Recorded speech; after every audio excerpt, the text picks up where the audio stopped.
Hello everybody, Backyard Bullion here. So today I wanted to talk all about YouTube, and I want to share with you guys some of my thoughts and hints and tips about starting a YouTube channel in 2018, and share with you some of the insights which I've gleaned over the last 2 years of running my own YouTube channel. Now, if you're new to my channel, you don't know who I am, I'm Backyard Bullion. I primarily do things around hand-poured silver, gold, coins, investing in those types of things. But what I've got to say today, I think there's a lot of it that transcends just the kind of silver community. I've prepared a whole bunch of notes here. I'm going to go through them as best I can. Hopefully we can get some rhyme and reason to this video and share with you my thoughts and tips. Now, the most important thing to just iterate about this is that they are just my own thoughts and opinions. I'm not really a YouTube advisor or anything, I'm just sharing what I've experienced over the last 2 years. So if what I'm saying doesn't quite match up with what you think about it, I'd love to hear your opinions on it. I'm always learning about my own YouTube channel and how to run it, so please do comment down below. Now, the first thing to talk about, I think, is that YouTubing, if that's even a verb, is probably one of the most rewarding hobbies that I certainly have ever done. I'm an avid sports player, I play a lot of sport, I do squash and archery, I also obviously make my hand-poured silver as a kind of hobby business, and those are all very fulfilling. But making the videos and creating these videos, sharing with you, fun things about coins, about silver, gold, whatever it might be, is really rewarding, and I think that's something that's really important for a lot of you out there. And that goes with my first point, which is to set your goals and expectations as best as possible.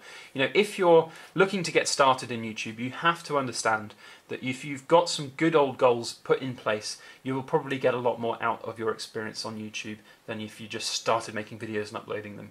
You've also got to understand that a lot of YouTubers out there who get started, who maybe aim really big, aim for the stars, want to become the next Jake Paul, Dude Perfect, or whatever it might be, you're not necessarily going to get there. It's a very unlikely occurrence that you'll get millions and millions of subscribers and become the next huge thing here on YouTube. That said, it is possible, so it's important to aim big.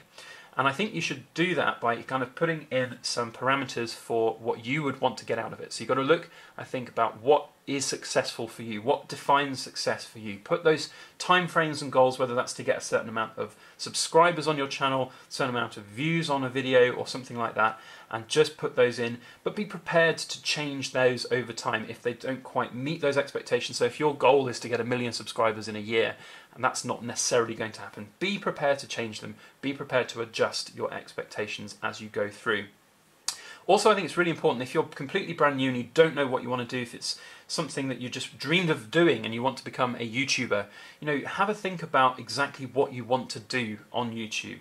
When I was getting started on YouTube here, I obviously was looking to get into the silver community because I was inspired to do so by all of the other people that I was watching.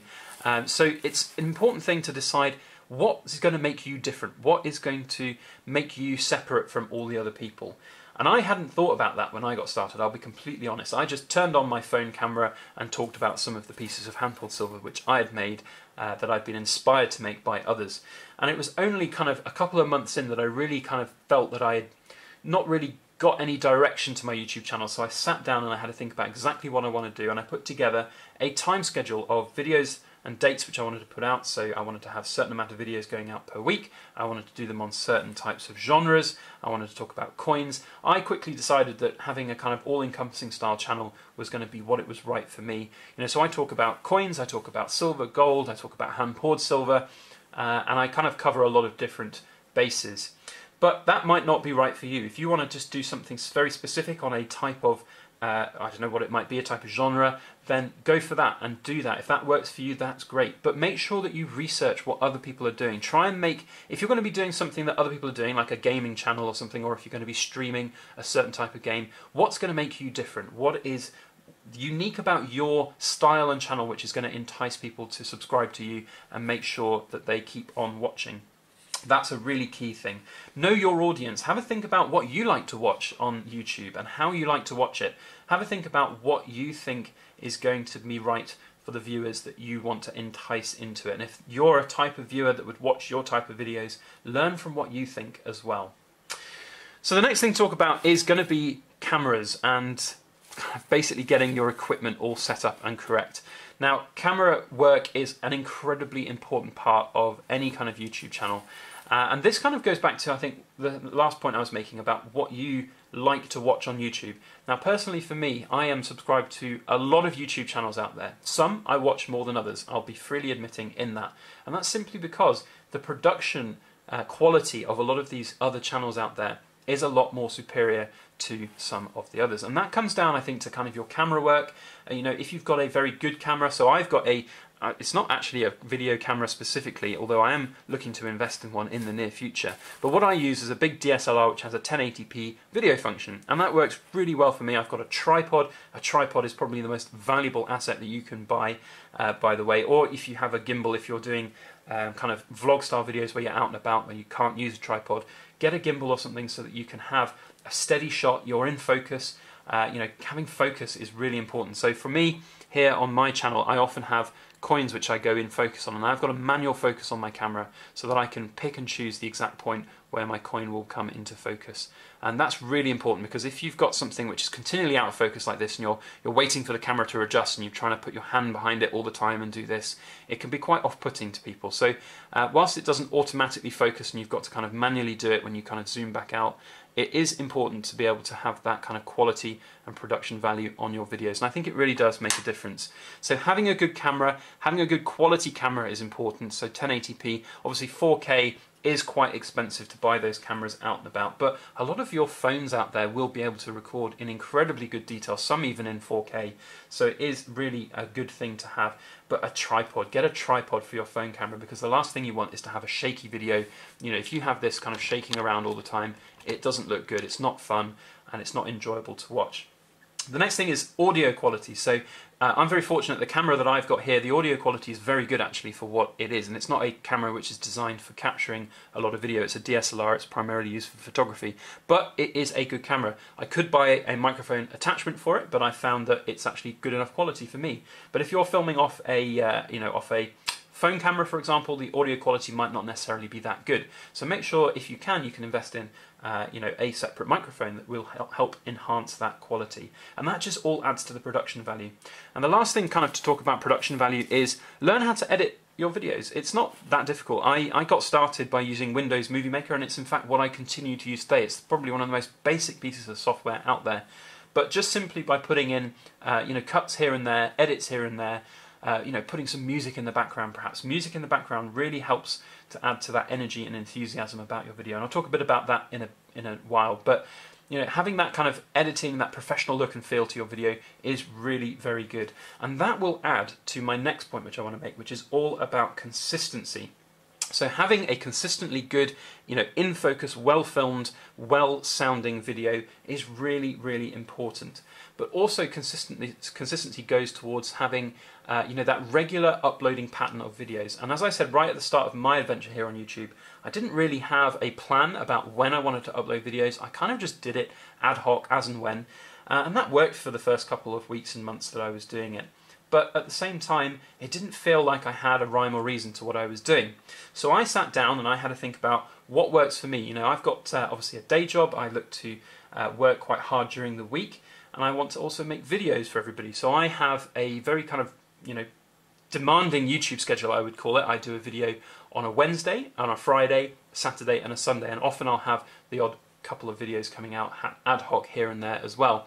So I set myself really kind of ambitious goals to have these 4 videos coming out each week. So I set aside certain amounts of time during the week to be able to film those videos, perhaps ahead of time, so that I've got them ready and scheduled to go for the weekend, or if I'm filming on the weekend, at least I've got the time to do it. So that's really important. But having that schedule is critical, because people will like to see that. They want to see the regular videos. They will get hooked to your channel. They will want to see more of you. And if you're doing a regular video, they'll be more inclined to do that, because they will see that you're going to be uploading a video next Friday at 1 o'clock in the afternoon. They will know what it's going to be if you've got a regular schedule. So for me, I do what's called In Focus Friday, on a Friday where I take a new coin and I have it up here close to the camera. We talk about it, we learn about it. I do some interesting facts about the history of old coins, or some facts about new investment coins and things like that. And it's a regular thing, and people will tune in each week, and people will subscribe to make sure that they don't miss those videos as well. So that's a really, really important thing. Be consistent, and just make sure that people kind of understand your schedule as well. Remind them about it. Remind them at the end of your videos that if they like the video to put a thumbs up on it. But don't be pushy about it. I see a lot of people on their YouTube channels who, it's all about the likes, it's all about the subscribers. In my opinion, people will come and they'll put the thumbs up on your videos, they will subscribe to your channel if you do things correctly, if you do things right, and you do things in a I don't know, in the best way possible. So I always think that it's best to put the, if you like this video, make sure you hit the thumbs up button at the end of a video, because if you say it right at the beginning, they might not like the video they're about to watch. So make sure that you put them at the end. Do it, politely and respectfully. Don't say, hey, you have to put a like on my video. Just say, if you like the video, put a thumbs up on it. It would really help everything I do here on my channel. Also, remind them to subscribe. I think at the end of the channel, you say it at the start of the channel, make sure you subscribe and all of that, but they don't know why they're subscribing if they're not subscribed. So at the end of the video, remind them, say, if you like this video, I do one like this every week, so if you want to see more, hit that subscribe button, and then obviously remind them about the alarm bell as well to get notifications. I think that's a much better approach to do things, and if you've done a good video, if it looks professional, if it's well thought out, if it's well researched, shot well, edited well, you'll get more people watching to the end of your videos, and those people are the ones that you want to capture. Those are the subscribers which will continue to come back to your channel and watch your videos time after time. Now the next thing is going to be one which is, I don't know, maybe a little bit contentious, but basically you have to have a bit of a personality, you have to have some energy on your channel, you have to put in, almost so you have to kind of like generate a little bit of a character. And I do that as well here on the channel, so for those of you who are a subscriber to my own channel, you recognise the kind of energy and enthusiasm that I put into my videos. And I try and do this, in every walk of life that I do, but nobody in this world is perfect. Nobody walks around all the time with a buzz and energy and talks the way I do. Even right now, I'm talking with a little bit of passion and energy in my voice. This is not the way that I would necessarily talk in an everyday situation. Certainly, at the start of my videos when I go, hello everybody, Backyard Bullion here, that's different to the way I would normally speak. When I go out and meet somebody in the street, I wouldn't say, hello, my name is, and go from there. You talk differently on YouTube, but it's important to have that passion and energy. It does engage people more. I think it is important, and you have to kind of get that in from yourself and bring it out. So if you sit here on your YouTube channel and you talk with a monotone voice and you don't have any kind of energy behind it, people are less likely to want to follow you and watch your video all the way through. It's less entertaining. So it's a sad fact of YouTube, you do have to have that kind of positivity coming out there. It is okay to not be positive and have that sort of full energy, gung-ho attitude all the time, but if your goals are to kind of have that following and grow your channel, it is something to think about that you might want to put in. But of course the time and energy that you put in, I think really kind of gives you back at the other end. So whilst I put a lot of energy in, and you can see in here hopefully that I do that because I enjoy doing it, and I think that's the most important thing, and that comes down to my last point here, is having fun. If it's not fun to make your videos, don't do it. And I love this phrase here, love what you do and do what you love. It is really important to do that. I think, you really do have to put that time and energy in. And for me, that means making the best video possible for people. And I don't settle for a poor video, for a poor quality video. Now here's a little bit of a production secret for the Backyard Bullion channel. You may have noticed that I've kind of done this all in one take, and I like to do my videos all in one take. I don't really think that having so many cuts in, and you watch some of the big YouTubers out there and they put a cut almost every kind of 2-3 seconds. They've basically cut together a whole bunch of words which they've said on camera to make a sentence, and I think that looks unprofessional. I don't think it's very good, it's not engaging. Some people like it, but I personally don't. I like to film everything all in one take.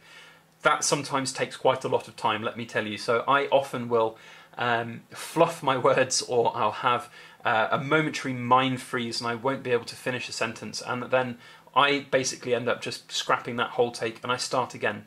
So a lot of what I say at the start of videos is, by the time I get around to getting into the chunk of the video like I have here, it's often like the 10th, 11th, 12th take. Sometimes you fluff your words over and over again, and it's funny, my wife, Mrs. Backyard Bullion, as she's known on the channel, often is sitting in the background listening to me film these videos, and she rolls her eyes every time that I fluff something and have to start again. And when I say, hello everybody, Backyard Bullion here, she just laughs and kind of cringes and rolls her eyes, because it happens all the time. But yeah, so production quality, that's where it is. Don't settle for a poor quality video. It is okay to put that time and energy in, but it is something that you need to recognise that you will have to put a lot of time into creating these videos.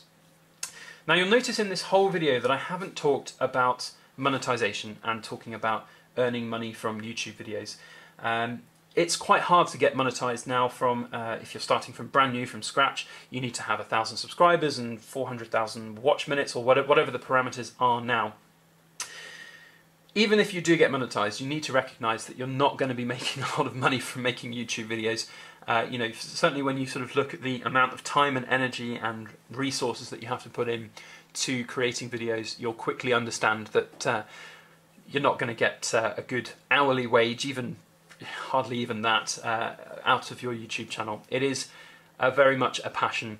Now obviously if you get lucky and your channel grows to some huge volumes and gets to be, you know, hundreds of thousands of subscribers and millions of views, etc., that's when you might be able to think about quitting jobs and running your YouTube channel as a full-time job. But I think it's really important to go back to that very first point, set your goals and expectations. Now it's perfectly fine for you to dream big and go and try and make this a job, but if you're going to do that, be prepared to fail, because it might not happen the way that you think. And if you are going to be kind of quitting jobs to start up a YouTube channel right from scratch, understand that it will take time.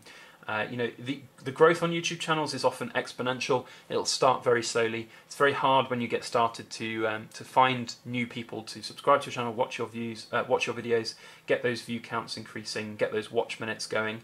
But when you have subscribers already, and when you have views, and when you have your channel established, things start to grow.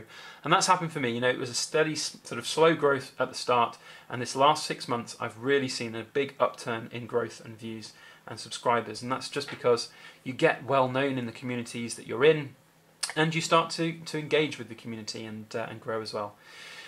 So there we go. That is my thoughts. I think I've covered pretty much everything I wanted to cover on my bullet points. I think that there's a lot still to learn out there for myself as well. You know, when you measure against some of the other channels out there, you know, I've been going nearly 2 years now. I've got 3,500 subscribers.